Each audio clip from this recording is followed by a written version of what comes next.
Halo semua, ketemu lagi dengan saya Subhanari.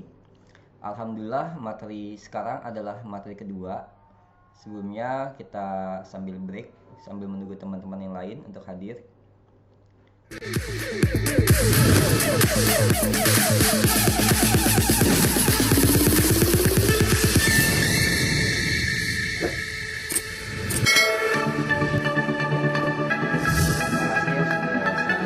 Like dan komen untuk membantu video selanjutnya.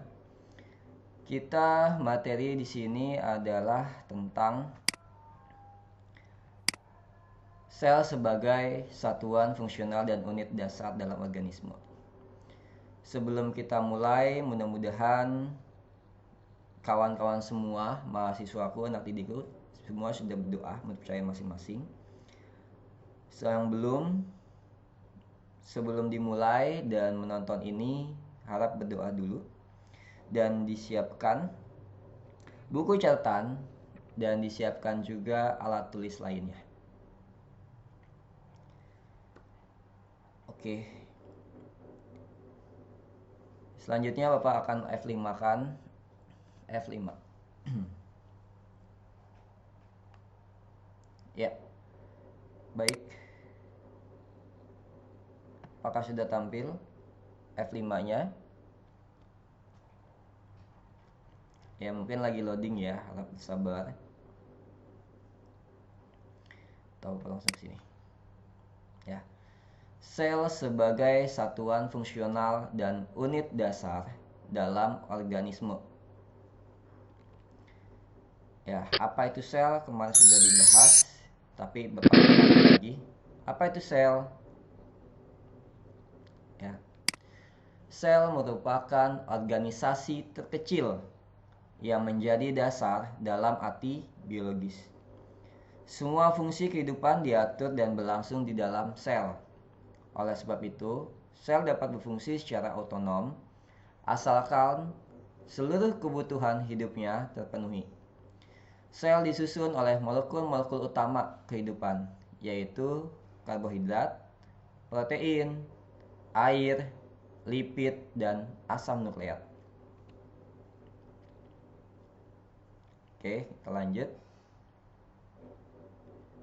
Sambil disiapkan alat tulisnya, yang belum segera ambil untuk mencatat. Ya.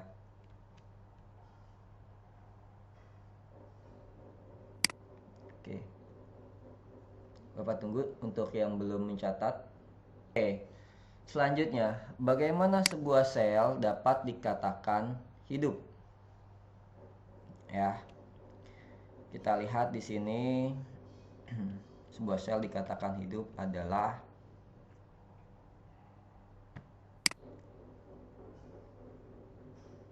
sel dikatakan hidup dan dapat berfungsi secara otonom asalkan seluruh kebutuhan hidupnya terpenuhi. Molekul utama penyusun kehidupan yaitu molekul karbohidrat. Molekul ini mengandung atom karbon, hidrogen, dan oksigen. Ya, ada C, ada H, ada O. Contoh karbohidrat adalah glukosa. Glukosa ini merupakan sumber energi atau bahan bakar terpenting bagi organisme hidup.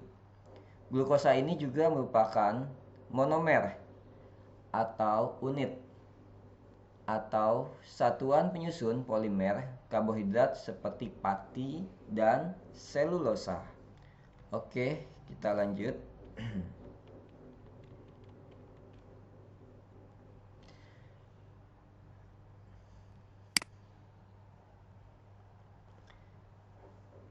Selanjutnya adalah molekul protein, molekul lipid, molekul air, molekul asam nukleat. Apa itu molekul-molekul ini? Oke, lanjut. Molekul protein. Molekul protein adalah makromolekul yang polimer atau dibangun oleh asam amino sebagai monomernya dan tidak bercabang. Tersusun dari unsur-unsur karbon C, hidrogen H, oksigen O, dan nitrogen N. Kadang juga disertai unsur sulfur, belerang, S, dan fosfor, P. Ya, mudah-mudahan kalian unsur-unsur atom sudah pada kenal ya. C itu apa, H itu apa, O apa, N apa, S apa, dan P itu apa. Oke, selanjutnya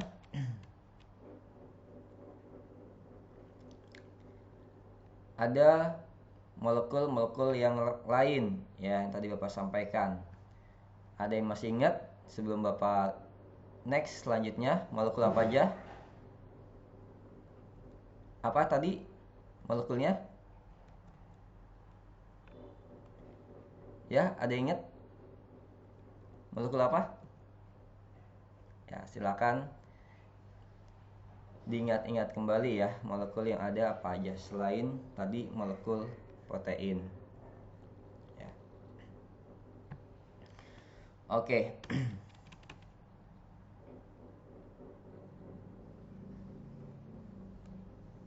Coba di sini tampilannya sudah benar. Oke, udah. Lanjut molekul lipid ya. Apa tuh molekul lipid? Ada yang tahu? Molekul lipid ini mengandung sejumlah besar atom karbon, hidrogen, serta oksigen. Ya, rata-rata ada karbon C, hidrogen H, oksigen O. Kadang ditambah nitrogen dan fosfor, yaitu lipid. Selanjutnya molekul air. Ya.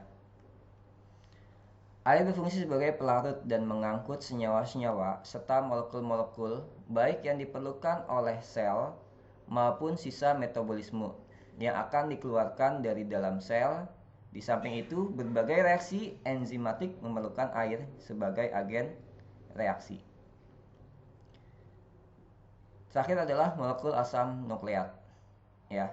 Molekul ini merupakan satu-satunya molekul yang membawa informasi genetik organisme hidup. Terdapat dua golongan besar asam nukleat, yaitu asam deoksiribonukleat dan asam ribonukleat, ya, DNA atau RNA. DNA asam deoksiribonukleat, RNA atau ARN asam ribonukleat. Oke. Selanjutnya, jelaskan hubungan antara organisme dengan struktur organisme, di mana sel dibentuk dari molekul. Oke. Nah, kita tahu molekul dibentuk dari atom. Ya. Kumpulan atom membentuk molekul, molekul membentuk organel, dari organel membentuk sel. Kumpulan sel membentuk jaringan. Jaringan membentuk organ, organ membentuk sistem organ dan organisme. Ini sudah disampaikan di materi kemarin ya. Jelaskan komponen-komponen sel. Ya, secara atomik sel dapat dibagi menjadi 3, yaitu membran plasma, sitoplasma, dan inti sel. Oke, kita ulang. Yang pertama, membran plasma, sitoplasma, dan inti sel. Oke, kalian sudah catat, sudah menyimak, kita lanjut. Ini bagian gambarnya. Sel membran, sitoplasma, nukleus. Ya. Oke. Membran plasma. Ya, apa itu membran plasma? Membran plasma atau membran sel ya adalah fitur universal yang dimiliki oleh semua jenis sel berupa lapisan antarmuka yang disebut membran plasma, yang memisahkan sel dengan lingkungan di luar sel, terutama untuk melindungi inti sel dan sistem kelangsungan hidup yang bekerja di dalam sitoplasma. Oke. Bisa kalian simak di gambar ini ya.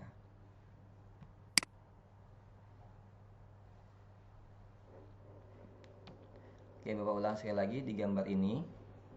Sebentar, Bapak pindahkan dulu nih atas. Ya,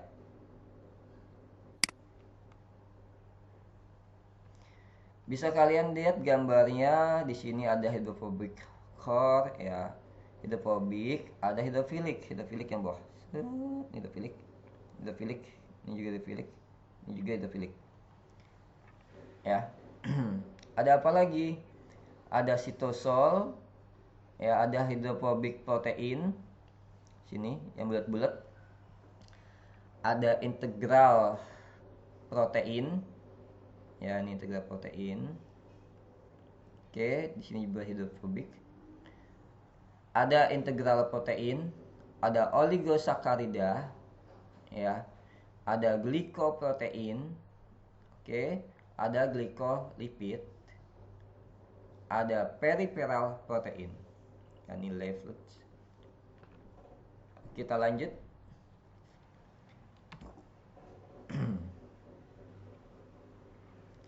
Oke.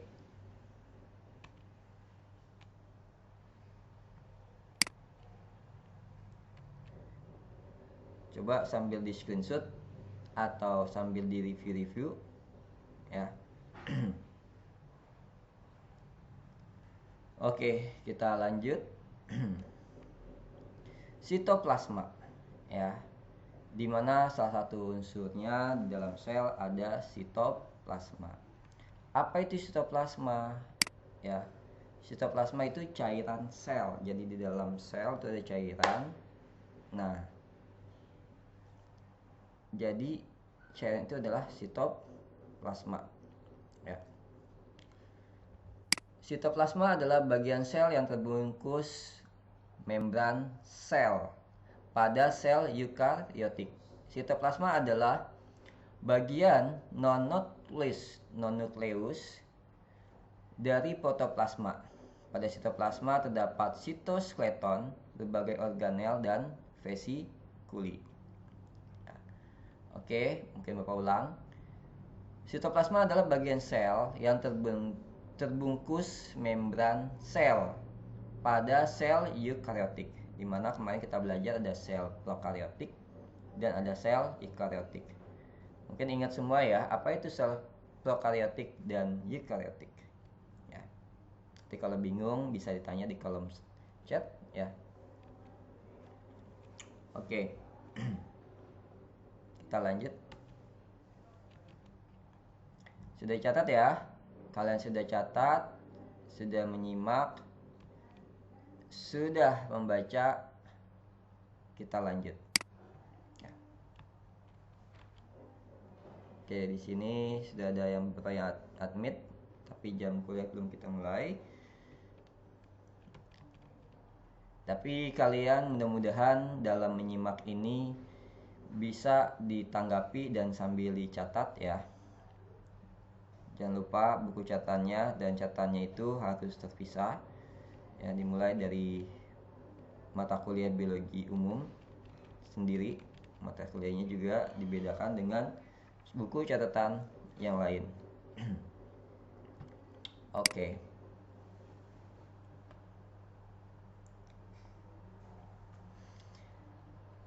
Ya, ditambahkan juga sitosol yang berupa cairan tempat organel melayang-melayang di dalamnya.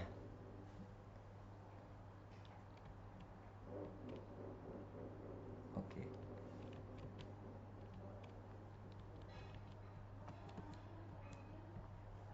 Sebentar.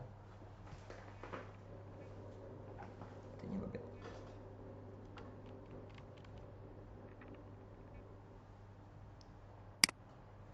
Oke.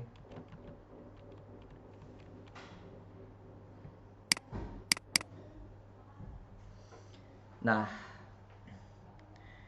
ini gambar dari dalam sel ya, ada dinding sel, ada selaput plasma, ada nukleus, retikulum endoplasma, ada ribosom, ada sitoplasma ya, ada badan Golgi, mitokondria, vakuola, ada kloroplas. Oke, kloroplas. Yang ini vakuola. Nah, nanti akan dijelaskan lebih detail lagi ya di slide selanjutnya. Oke.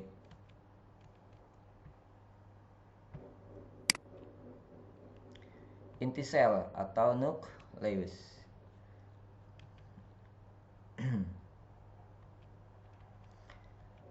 Nanti ada anak inti sel, nukleolus. Nah, di mana inti sel organel ini mengandung sebagian besar materi genetik dengan bentuk molekul DNA linear panjang yang membentuk kromosom bersama dengan beragam jenis protein seperti histon. Fungsi utama nukleus adalah untuk menjaga integritas gen-gen tersebut dan mengontrol aktivitas sel dengan mengelola ekspresi gen. Selain itu, nukleus juga berfungsi untuk mengorganisasikan gen saat terjadi pembelahan sel. Ya. Jadi kromosom ada di inti sel, gen ada di inti sel selain di ribosom. Oke, kita lihat. Ini adalah gambarnya. Ya, bisa kalian screenshot ya gambarnya. Dan inti sel di sini banyak sekali bagian-bagiannya, di mana di dalam inti sel terdapat kromosom pembawa sifat.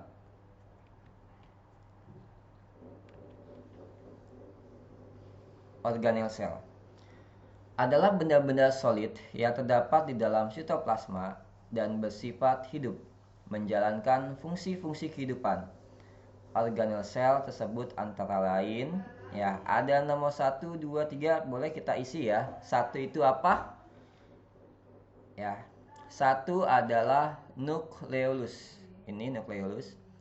2 nukleus. 3 ribosom. 4 vesikula. 5 RE retikulum endoplasma kasar. 6 badan Golgi. 7 sitoskeleton ya, 7 skeleton. 8 RE retikulum endoplasma halus. 9 mitokondria, ini ada 2, ini dan ini mitokondria. 10 vakuola ya, ini vakuola. 11-nya sitoplasma, pasti kalian tahu ya, cairan sel itu sitoplasma. 12 lisosom, ini lisosom. 13-nya sentriol ya. Oke, ini sentriol ya, mungkin laptopnya ada hang ya. Mohon maaf. Ini 13 sentriol. Oke, silakan di screenshot dan silakan juga untuk dicatat ya, mudah-mudahan tidak lupa. Oke, slide selanjutnya.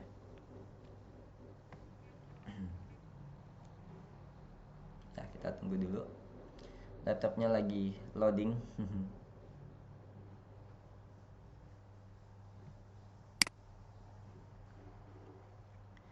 Nah, sekarang adalah pertanyaan, jelaskan teori sel, sel sebagai unit struktural, sel sebagai fungsional, sel sebagai unit hereditas, sel sebagai unit reproduksi. Kita bahas satu-satu. Sel sebagai unit struktural, di mana susunan terkecil pada biologi itu dinamakan sel. Tapi sel ada yang sebagai unit struktural. Apa maksud sel sebagai unit struktural? Oke, kalian tahu? Terus sel sebagai unit fungsional, Terus yang C, sel sebagai unit hereditas. Bapak harap kalian dari mulai penjelasan tadi, sel, kumpulan sel membentuk jaringan, kumpulan jaringan membentuk organ, kumpulan organ membentuk sistem organ membentuk organisme. Dimana kalau kita review lagi, organisme itu kumpulannya manusia atau hewan yang lain membentuk populasi yang sama, satu spesies membentuk populasi. Kumpulan populasi membentuk komunitas. Kumpulan komunitas membentuk, digabung dengan lingkungan sekitar atau abiotik, membentuk namanya ekosistem. Kumpulan ekosistem membentuk bioma. Ya. Nanti bioma berada di dalam, membentuknya namanya biosfer. Oke. Baik. Akan Bapak tutup sementara untuk sesi kali ini. Ya, kalian tugasnya buat hari ini adalah ini semua ya. Terima kasih.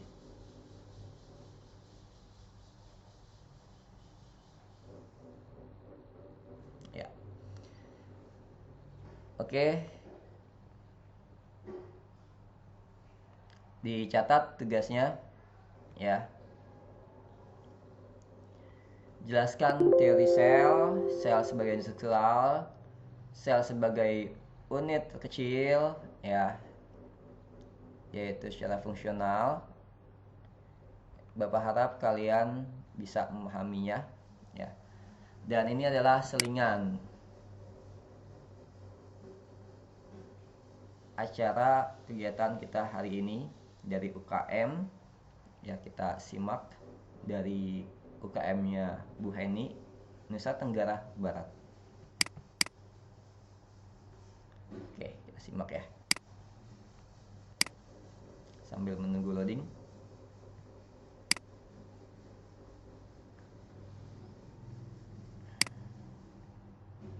Ya, jangan lupa sarapan ya. Kalau yang sambil makan, mudah-mudahan konsentrasinya tidak terpecah ya. Amin.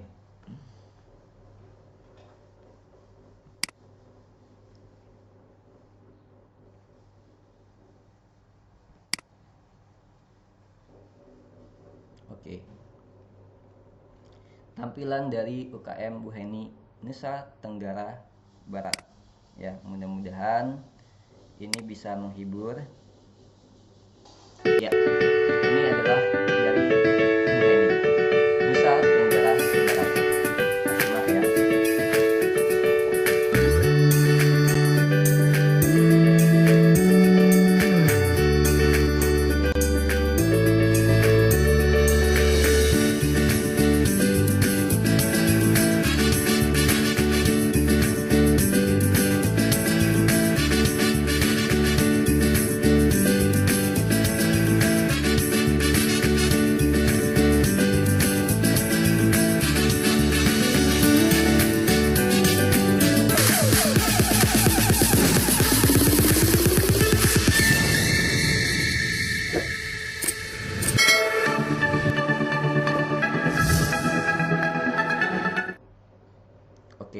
Oke, baiklah. Mungkin Bapak kasih sedikit clue jawaban, nanti kalian boleh sambil catat ya. Sel sebagai unit struktural. Teori ini dikemukakan oleh Jacob Schleiden ya 1804 sampai 1881 dan Theodor Schwann tahun 1839. Schleiden, ahli botani berkebangsaan Jerman, mengadakan pengamatan mikroskopik terhadap sel tumbuhan. Pada waktu yang bersamaan, Theodor Schwann juga melakukan pengamatannya. Mereka menarik kesimpulan yang kemudian menjadi dasar dari teori sel sebagai unit struktural makhluk hidup. Kesimpulannya yaitu Tiap makhluk hidup terdiri dari sel. Sel merupakan unit struktural terkecil pada makhluk hidup. Organisme bersel tunggal dari sebuah sel organisme lain yang tersusun lebih dari satu sel disebut organisme bersel banyak. Oke. Selanjutnya, sel sebagai unit fungsional. Nah, ini dicetuskan oleh Max Kruse 1825 ya, yaitu yang isinya adalah protoplasma merupakan dasar fisik kehidupan. Protoplasma bukan hanya bagian struktur sel, tetapi juga merupakan bagian penting sel sebagai tempat berlangsungnya reaksi-reaksi kehidupan. Pendapat ini merupakan dasar dari teori sel sebagai fungsi kehidupan. Ya, oleh Max Kruse menyatakan bahwa sel merupakan unit fungsional kehidupan. Selanjutnya, sel sebagai unit hereditas. Ya. Sejalan dengan perkembangan ilmu pengetahuan dan teknologi, penemuan-penemuan baru di bidang sel semakin bertambah. Dari hasil penelitian, diketahui bahwa sel mempunyai unit penurunan sifat yang terdapat dalam nukleus, yaitu kromosom. Dalam kromosom terdapat gen yang merupakan unit pembawa sifat yang berfungsi untuk menurunkan sifat induk kepada anaknya, baik dari segi fisik maupun morfologi. Ya, ini bisa kalian simak di PowerPoint Bapak ya, supaya kalian lebih catat. Ini hanya clue dari tugas yang tadi ya, yang tugas jelaskan untuk minggu besok. Oke. Ya, selanjutnya sel sebagai unit reproduksi. Ya, pertumbuhan dan perbanyakan makhluk hidup sangat bergantung pada sel. Sel sebagai penyusun tubuh makhluk hidup memegang peranan ya dalam proses pertumbuhan, perkembangan, dan terbanyak makhluk hidup. Itu dikatakan secara reproduksi, untuk makhluk hidup berkembang biak, bertambah banyak, dan melanjutkan keturunan. Atas dasar itu, Rudolf Virchow tahun 1821 sampai 1920 berpendapat bahwa semua sel berasal dari sel sebelumnya, atau yang dikenal dengan bahasa Latin omnis cellula ex cellula. Semua sel berasal dari sel sebelumnya. Rudolf Virchow menyatakan bahwa setiap sel berasal dari sel sebelumnya. Ya, mesti kalian diingat. Sehingga ia menyatakan bahwa sel merupakan unit pertumbuhan. Oke. Baik, mudah-mudahan kalian sudah catat, sudah menyimak. Ya, Bapak harap kalian bisa untuk mengerjakan tugas yang tadi. Ya, ada 4 yang disuruh jelaskan, kalian tinggal tulis ulang. Bapak mohon maaf apabila ada salah-salah kata, ucapan atau perbuatan yang tidak berkenan. Ya, Bapak tutup. Assalamualaikum warahmatullahi wabarakatuh. Selamat pagi, sampai ketemu lagi di pertemuan selanjutnya. Terima kasih.